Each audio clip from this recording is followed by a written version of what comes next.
नमस्कार, मैं हूं निशा। आप देख रहे हैं पंजाब केसरी टीवी। बिहार में विधानसभा चुनाव की तारीखों का ऐलान हो चुका है। पहले फेज में 121 विधानसभा सीटों पर 6 नवंबर को मतदान होगा, तो दूसरे चरण में 11 नवंबर को 122 विधानसभा सीटों पर मतदान होगा। वहीं 14 नवंबर को काउंटिंग की जाएगी, यानी 14 नवंबर को ये पता चल जाएगा कि बिहार के मुख्यमंत्री के पद पर कौन राजनेता अगले 5 साल के लिए आसीन होगा। वैसे बिहार विधानसभा चुनाव पर पंजाब केसरी की विशेष कवरेज जारी है। इस कार्यक्रम में मैं बिहार के एक एक विधानसभा सीट के समीकरण पर चर्चा करती हूँ। इसी सिलसिले में मैं आज बनमनखी विधानसभा सीट के गुणागणित पर चर्चा करूंगी। बनमनखी विधानसभा सीट पर वैसे 11 नवंबर को मतदान होगा। गौरतलब है कि 2020 के चुनाव में बनमनखी सीट पर बीजेपी उम्मीदवार कृष्ण कुमार ऋषि ने जीत का परचम लहराया था। कृष्ण कुमार ऋषि ने 93,594 वोट लाकर पहले स्थान हासिल किया था, तो आरजेडी कैंडिडेट उपेंद्र शर्मा 65,851 वोट लाकर दूसरे स्थान पर रहे थे। इस तरह से कृष्ण कुमार ऋषि ने उपेंद्र शर्मा को 27,743 के बड़े मार्जिन से हराया था। वहीं 2024 के लोकसभा चुनाव में बनमनखी विधानसभा सीट पर पप्पू यादव ने 13,854 वोट की लीड हासिल की थी। इस लिहाज से ये संकेत मिलता है कि इस बार भी बनमनखी सीट पर नतीजों को पप्पू यादव भी प्रभावित कर सकते हैं। आइए अब बनमनखी विधानसभा सीट के समीकरण पर देखते हैं एक खास रिपोर्ट। बिहार का बनमनखी विधानसभा सीट पूर्णिया लोकसभा के तहत आता है। बनमनखी सीट अनुसूचित जाति के लिए आरक्षित है। बनमनखी विधानसभा सीट पर 1962 में हुए चुनाव में कांग्रेसी कैंडिडेट भोला पासवान ने जीत हासिल की थी। 1967 में यहां से बी सर्राफ ने कांग्रेस की टिकट पर जीत हासिल की थी। 1969 और 1972 में बनमनखी सीट से लगातार 2 बार रसिकलाल ऋषिदेव ने जनता का समर्थन हासिल किया था। वहीं 1977 में इस सीट से जनता पार्टी के कैंडिडेट बाल बोध पासवान ने जीत हासिल की थी। 1980 में बनमनखी सीट से जयकांत पासवान ने विरोधियों को शिकस्त देने में कामयाबी हासिल की थी। 1985 में यहां से रसिकलाल ऋषिदेव ने कांग्रेस की टिकट पर जीत का परचम लहरा दिया था। 1990 में चुन्नीलाल राजवंशी ने बीजेपी की टिकट पर बनमनखी सीट पर विरोधियों को मात दे दी थी।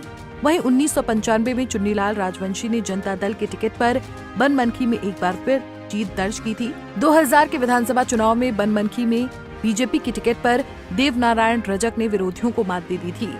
2005, 2010, 2015 और 2020 के विधानसभा चुनाव में लगातार 4 बार कृष्ण कुमार ऋषि ने बनमनखी में जीत का परचम लहराया है। इस बार भी बीजेपी कृष्ण कुमार ऋषि पर बनमनखी में दांव खेल सकती है।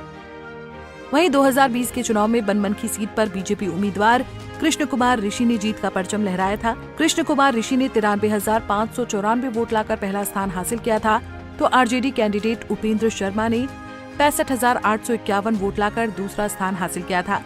इस तरह से कृष्ण कुमार ऋषि ने उपेंद्र शर्मा को 27,743 वोट के बड़े मार्जिन से हराया था। वहीं 5,384 वोट के साथ नोटा तीसरे नंबर पर रहा था। वहीं 2015 के विधानसभा चुनाव में बनमनखी सीट से बीजेपी कैंडिडेट कृष्ण कुमार ऋषि ने जीत हासिल की थी। कृष्ण कुमार ऋषि ने चुनाव में 59,053 वोट हासिल किया था। वहीं आरजेडी के कैंडिडेट संजीव कुमार पासवान को 58,345 वोट ही मिल पाया था। इस तरह से कृष्ण कुमार ऋषि ने संजीव कुमार पासवान को महज 708 वोट के बहुत कम अंतर से हरा दिया था।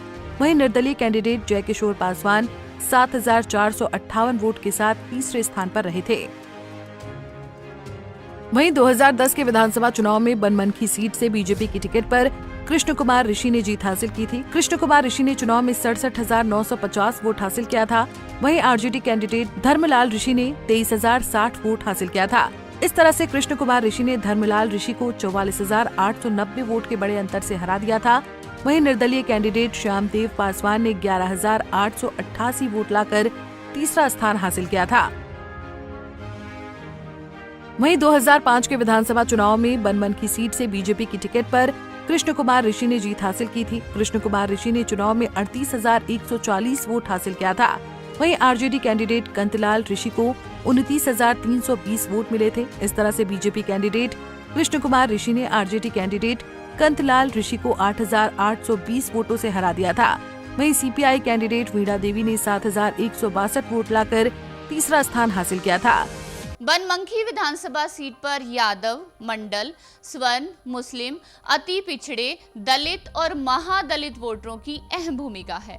गरीबी, बेरोजगारी और पलायन की समस्या से बनमनखी के लोग लंबे अरसे से करा रहे हैं। बनमनखी के लोगों को उम्मीद है कि अगली सरकार उनकी समस्या को दूर करेगी। बाकी विधानसभा की सीटों पर हमारी कवरेज जारी रहेगी। तब तक हमसे जुड़े रहिए और देखते रहिए पंजाब केसरी टीवी। नमस्कार।